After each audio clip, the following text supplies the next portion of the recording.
When you think about time management, you've got to stop thinking about managing your time and you've got to think about managing your attention instead. Think about it. Time isn't anything that we can grasp hold of. We can't move it around. We only know it exists because we have memories of our past and we have a vision of what our future can look like. No, we only have this moment right now where we can make a difference. This moment in which we can apply our attention and our focus.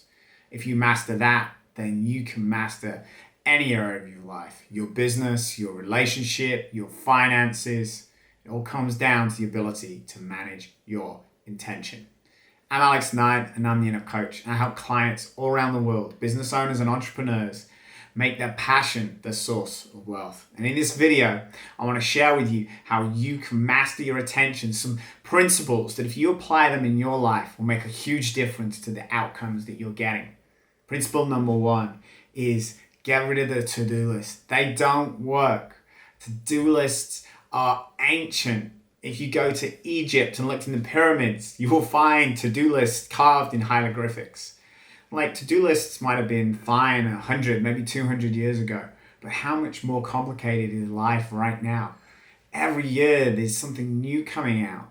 Industries are changing, constantly evolving. No, you need a different way of thinking, a different system or a different program.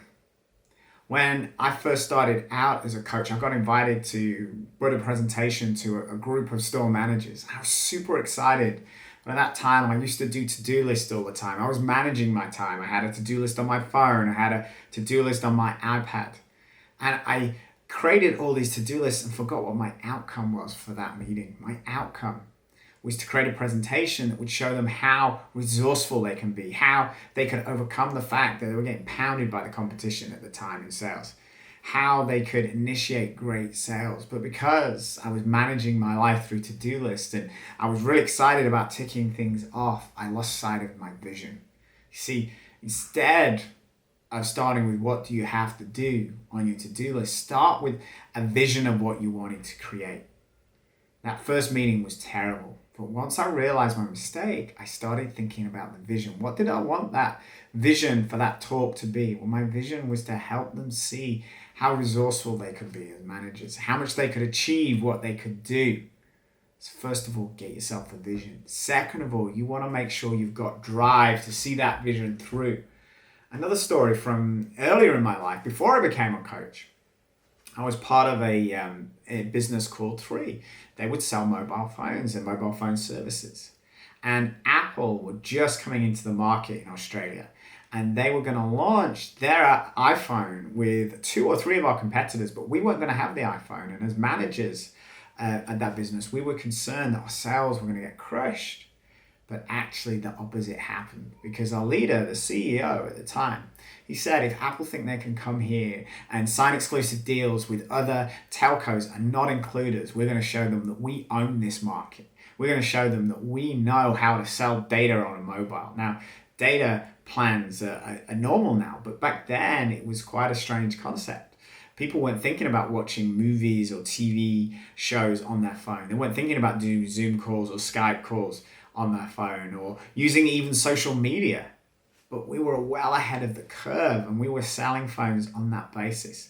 When the iPhone launched, our sales skyrocketed because we were so passionate about the iPhone that we created a SIM-only plan that you could use. And we realized that most people wouldn't be able to get the iPhone in the first weeks or months because of the short supply.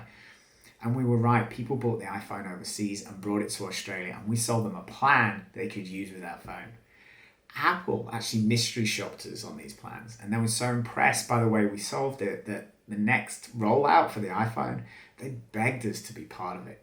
You see, Nigel Dews, in that meeting, he created a vision of what we could do, but also he gave us drive. He challenged us to be the best at what we do, to show Apple that we deserve to sell the iPhone. And that's what we achieved. So when you're thinking about you managing your attention, set a vision that begs to be achieved. And make sure you've got loads of reason whys to do it. Because the how becomes easy when you have enough drive. Then You think about creating your plan. You can brainstorm all the different ways of getting to your destination, of where you want to take your business, your life, or your finances. Now, when you're planning, you've got to think about a few things. First thing you've got to remember is any task that you decide to do will fill up the time that you allot it. This is called Parkinson's law. And it basically states that the time that you allot a task, it will fill that time. So really play around with how quickly you can get things done. I was coaching a university professor once, and he was telling me, complaining that he's spending all his time marking papers. And I asked him, how long does it take to mark one paper? And he said it was about 45 minutes to 50 minutes. And I challenged him. I said, see if you can do it in 20 minutes. He's like, no way. I said, just try it this week. Just all the papers you mark, set a timer for 20 minutes and commit to finishing that paper in 20 minutes. You know what? He called me back the next week. He was so excited. He was beaming because he got it down to 10 minutes. You see, he did it in 20 minutes. He forced his focus and attention. And though he feared that the quality of his marking would drop, he actually found that the less time he spent on marking his paper, the quality went up. Now, there's limits to this. He did try it in 5 minutes, and he was just like, no, that's when it all fell apart. But he'd gone from taking 45 minutes to 10 minutes on each paper. And you know what? He said, I enjoy marking their papers now. And I give even better feedback to my students. So really think about the time that you're taking. The other key from this story is to think about review. Review how long it takes you to do the tasks that you do on a daily basis. Because if you don't review them, then you don't know if you can get better. Right? Review how long they take, but also the quality of the work. And finally, review how well did I manage my attention and focus for the day. One thing that all high achievers do is they ensure that they focus on a few key things that they need to achieve, and they block out their time to focus on those things. They don't allow themselves to get distracted by email or text message or Instagram and Facebook. Once you do that, you get real power in your attention. And the better you get at this, the more time you can create. Yes, I know I said at the beginning we can't manage time. But you think about it, if you become much more proficient as a business leader, you create that freedom in your life to switch off and enjoy your family.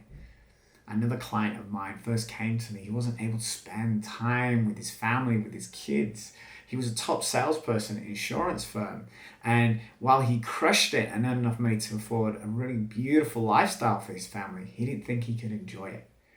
Through coaching him on these core principles of getting rid of to-do lists, of creating vision, of getting drive, of really thinking about how much time you allot to each task and reviewing your work or the way that you work every day, he was able to become so successful that the company couldn't refuse his request.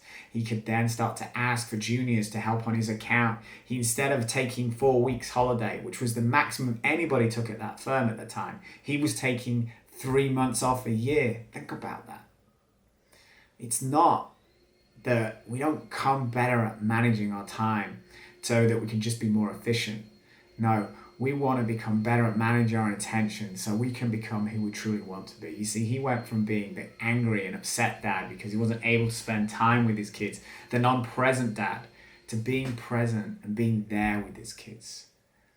And you can do the same in your business.